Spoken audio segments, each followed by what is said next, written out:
Today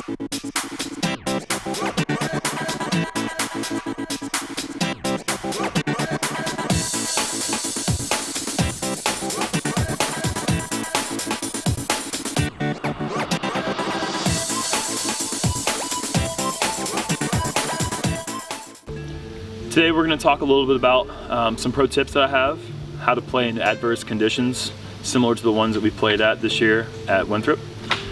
Anytime that you are playing at a course that is as open as Winthrop is, you know that one of the main factors that you're most likely going to deal with is a lot of wind. One of the things that has helped me develop into the player that I am today is developing a strong trust of my overstable backhand and forehand discs. Knowing how to play into a left to right or a right to left wind and hitting your landing zones is really important, especially at a course like Winthrop where you have a lot of hills, a lot of OB rope, and if you're not landing the disc on the right angle of the fairway, you're going to get a lot of rollaways, and that can result in unnecessary strokes.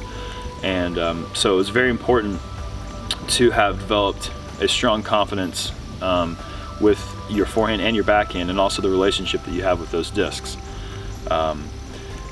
So for me, going in, I just knew that if I could trust my landing zones and play forehand into the left to right hills and backhand in the right to left, and try to throw more of the flip up angle instead of just the hyzers, so that way when I was hitting the ground I wasn't spiking in on a hyzer, which tends to roll and a lot of action happens after that. You can land soft, almost flat, and match the grade of the hill. Your shots are more likely to stay put, and you don't have that X factor of whether it rolls or whether it doesn't roll, and you can control the skip a little bit better. And so that's something that I really had a lot of confidence with and had a lot of success with this last week.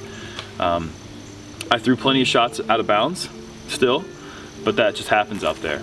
You're going to take a number at some point that's going to be higher than you expected. Bogeys happen at Winthrop. It's just inevitable. If you were to play clean through that tournament, you'd win by dozens of strokes. And everyone's out there. You know that when you're dealing with a mistake, someone else out there is going through something even worse. And so the main key to playing that course, and to play any course that's open with potential for a lot of wind and a lot of out of bounds, is learning how to minimize those mistakes.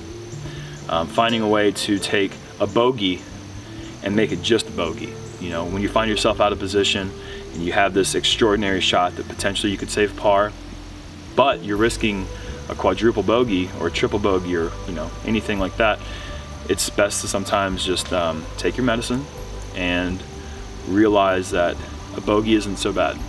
The very next hole, come back with a birdie, and it's like you played par. Par at Winthrop's pretty good. You rarely see scores in the double digits under par out there. I believe the hot score this weekend was 8 under, and that was by Patrick and Eagle first round. And shooting a hot number out there is very difficult, and it doesn't require a bunch of birdies. It just requires really solid play and negating those bogeys with a couple of birdies here and there, and then just kind of navigating through the course without having any devastating score. So my tip is to just learn how to manage the shots. Some holes, an aggressive tee shot is the play. There was holes like, for instance, hole 10 is a great hole for if you're an aggressive player. You can get 2 strokes on the field because people are laying up on that hole. I personally chose to lay up. For years and years I tried going for that hole, and the different rules have changed throughout the years on that hole. In the past it's been rethrow with the stroke. Sometimes it's been rethrow without a stroke. Sometimes it's been drop zone. Other times it's been go where you were last out of bounds. And so, but that hole is a hole that you can be aggressive off the tee. You can get 2 strokes to 7 strokes in the field on that hole in one shot. But I decided that instead of putting myself in the position where I had to scramble for a par going to the drop zone and having to get up and down from 350 feet or so, I was going to play it safe, cut that hole into 2 shots, 2 relatively easy landing zone shots that I felt were inside my control zone, which is about a 350 foot, 320 foot sidearm, and then like a 250 foot shot I felt like every single time I could get a 3 on that. And you know, you see Eagle, he went for that green every time. I believe first round he went out of bounds, but got up and down from the drop zone. Second round he got on the green and he missed his putt, and third round he made his putt. And you know, there's places like that where you just have to factor in the risk reward. And I think it's important to go through that course in your mind before you play out there. And anytime you play a course, any course you go out, any tournament you play, break down each hole and find the most comfortable, stress-free way to play each hole, and really envision the way that you plan on playing it. There's going to be factors that come about: wind, rain, heat, cold, etc. There's always things that change, but in your mind, if you can picture how you want to play that hole, it's going to give you confidence when you step on the tee pad. You know, you don't want to step on the tee with indecision. You don't want to have 5 different options going through your head. You want to have a concrete, solid game plan, and that way you're not focused on somebody going for an eagle and saying to yourself, I can do that, changing your game plan, and now you're kind of racing, you're uncomfortable. You know, you stick to your game plan, and if you trust in that and you believe in that system, over time it pays off. And I wasn't going out to Winthrop to shoot in the mid 50s, low 50s.